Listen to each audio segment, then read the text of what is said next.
মুখ্যমন্ত্রী জেলা সফরের আগে বহরমপুরে তৃণমূল কর্মীকে হত্যা। নিহত হায়াতুল্লাহ শেখ বহরমপুর পঞ্চায়েত সমিতির সভাপতি আইজুদ্দিন মণ্ডলের শালক।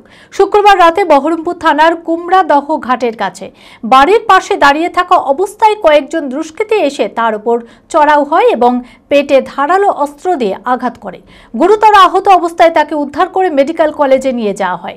কিছুক্ষণ পরে সেখানেই মারা যায়। পঞ্চায়েত সমিতির সভাপতি আইজুদ্দিন মণ্ডলের অভিযোগ, কংগ্রেস আশ্রিত দুষ্কৃতীরাই হত্যা করেছে। অভিযোগের ভিত্তিতে একজনকে গ্রেপ্তার করেছে পুলিশ। মানসিক স্বাস্থ্যের জন্য সবার আগে যে নামটি মনে ভেসে ওঠে, সুস্থ মনের ঠিকানা মনোবীক্ষণ। যোগাযোগ নাম্বার 7477799513। শুক্রবার রাতে বহরমপুর থানার কুমড়াদহ ঘাটের কাছে বাড়ির পাশেই দাঁড়িয়েছিলেন হায়াতুল্লাহ শেখ, বহরমপুর পঞ্চায়েত সমিতির সভাপতি আইজুদ্দিন মণ্ডলের শালক হায়াতুল্লাহ। অভিযোগ, কয়েকজন দুষ্কৃতী এসে তার উপর চড়াও হয় এবং পেটে ধারালো অস্ত্র দিয়ে আঘাত করে। গুরুতর আহত অবস্থায় তাকে উদ্ধার করে মুর্শিদাবাদ মেডিকেল কলেজ ও হাসপাতালে নিয়ে যাওয়া হয়। কিছুক্ষণ পরে সেখানেই মারা যান তিনি। পুলিশ দেহ ময়না তদন্তের জন্য পাঠায়। জানা গিয়েছে, তৃণমূলের একজন সক্রিয় কর্মী ছিলেন হায়াতুল্লাহ শেখ।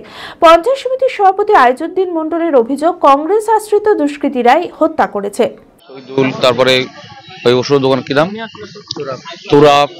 তুরাপের ছেলে, এদের সঙ্গে এরা কংগ্রেস পার্টি করে আর কি। দীর্ঘদিন থেকে এদের সঙ্গে একটা মতানৈক্য আছে আর কি। তো যাই হোক, ওখানে রাত্রে ও ছিল, এরা সবাই একসঙ্গে গিয়ে কিভাবে এদেরকে পেটে ছুরি মেরেছে। হ্যাঁ, কংগ্রেস মানে এই রাজনীতি তো করে ওরা, কংগ্রেসের লোকেরা, আমরা টিএমসির লোক, যার ফলে একটু তো মতানৈক্য ছিলই, আছেই আর কি।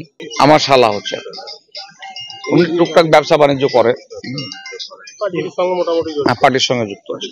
হ্যাঁ, ঘনিষ্ঠ। হ্যাঁ, ওই তো বললাম যে ওই বাড়ির কাছে দাঁড়িয়েছিল, আর ওরা 4-5 জন একসঙ্গে এসে ওকে আক্রমণ করে, ছুরি মারে। অভিযোগের ভিত্তিতে তদন্তে নেমে একজনকে গ্রেপ্তার করেছে বহরমপুর থানার পুলিশ। তবে প্রাক্তন সাংসদ অধীর চৌধুরী বলেন, এই হত্যার ঘটনায় কংগ্রেসের বিরুদ্ধে মিথ্যা অভিযোগ করা হচ্ছে। তৃণমূলের দুই গোষ্ঠীর অন্তর্দ্বন্দ্বের কারণেই এই হত্যা। দীঘা বেড়াতে যাওয়ার চাঁদা তোলা নিয়ে এলাকার কয়েকজনের সঙ্গে বিবাদ বেঁধেছিল, সেই কারণেই হত্যা করা হয়েছে। পুলিশ তদন্ত করলেই সত্যিটা জানা যাবে। দেখুন, এটা পরিবারের অভিযোগ নয়, এটা তৃণমূলের বানানো অভিযোগ। দেখুন, ওখানে যারা থাকে আপনারা জিজ্ঞেস করুন ভালো করে, পুলিশকেও বলবো তারা নিরপেক্ষ তদন্ত করে দেখে নিক। খালি যে ওখানকার তৃণমূলের যে ব্লক সভাপতি না পঞ্চায়েত সভাপতি, তারই ওটা হচ্ছে প্রথম বউয়ের ভাই।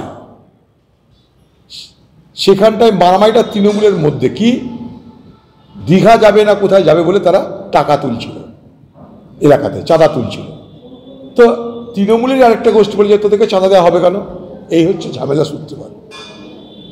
এখানে কংগ্রেসের কোনো রিমোট রিলেশন নেই। দূরবীন দিয়ে দেখলে আপনি কংগ্রেসে খুঁজে পাবেন না। কারণ দ্বিতীয় কথা, যে এটা কোনো পরিকল্পিত খুন বলে আমার তো মনে হচ্ছে না। হঠাৎ করে ভিড়ের লোক ভোজালি মেরে দিল, মরে গেল। পরিকল্পিত খুন হলে মুর্শিদাবাদে গুলি বারুদের তো অভাব নাই, মুর্শিদাবাদে বোমা পিস্তলের অভাব নাই। পরিকল্পিত খুন হলে সেগুলো ব্যবহার হতো। হঠাৎ করে একটা পিছন থেকে ছুরি মেরে দিল, এটা পরিকল্পনা বিহীন হয়েছে বলে আমার নিজের ধারণা।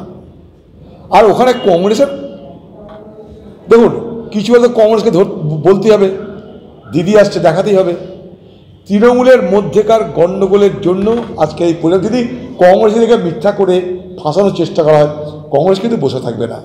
আমি পুলিশকে বলবো, নিরপেক্ষ তদন্ত করে দেখুন, যাকে মনে হয় আপনার ধরুন না। কংগ্রেস যদি হয়, আমরা কংগ্রেসের লোক বলে খুনের কোনো অপরাধীকে কখনো আমরা সমর্থন করতে যাব না। কিন্তু অন্যায় যেন না হয়, নিজেদের মধ্যেকার মারামারি যেন কংগ্রেসের ঘাড়ে চাপানোর চেষ্টা না হয়, এটা এখানকার প্রশাসনের কাছে আমি দাবি করবই করব। কারণ এটা পরিষ্কার পরিচ্ছন্ন হবে। আমাদের নিজের ধারণা পরিকল্পিত খুন তো নয়। দ্বিতীয় কথা হচ্ছে যে এই খুনের সূত্র হচ্ছে তৃণমূলের দুটো গোষ্ঠীর মধ্যে চাঁদা তোলা নিয়ে মারামারি। আমি তাদের নাম ধাম করবো না, সবাই সবাইকে চেনে। ওখানটায় কে কী করেছে না করেছে সবাই এলাকায় সবাইকে চেনে।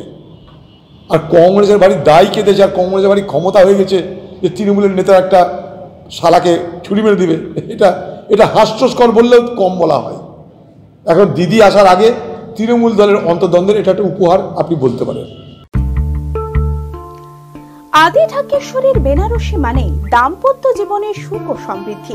ঐতিহ্যশালী বাঙালিয়ানায় প্রসিদ্ধ আদি ঢাকেশ্বরী এখন বহরমপুর শহরে রয়েছে কাতার বেনারসি, জর্দোসি বেনারসি সহ অন্যান্য সমস্ত ধরনের বেনারসির বিপুল সম্ভার। এছাড়া Swarnachuri, Baluchari, South Indian Kanjivaram, chiffon, বাংলার তাঁত, জামদানি, লেহেঙ্গা, ছেলেদের পাঞ্জাবির অফুরন্ত সম্ভার নিয়ে হাজির আদি ঢাকেশ্বরী। তাই আর দেরি না করে আপনার মনের মতো পছন্দের কেনাকাটায় আজই চলে আসুন আমাদের প্রতিষ্ঠানে। আমাদের ঠিকানা 168/1/A রবীন্দ্রনাথ ঠাকুর রোড, লালদিঘি, বহরমপুর, মুর্শিদাবাদ। যোগাযোগ নাম্বার 9933104335।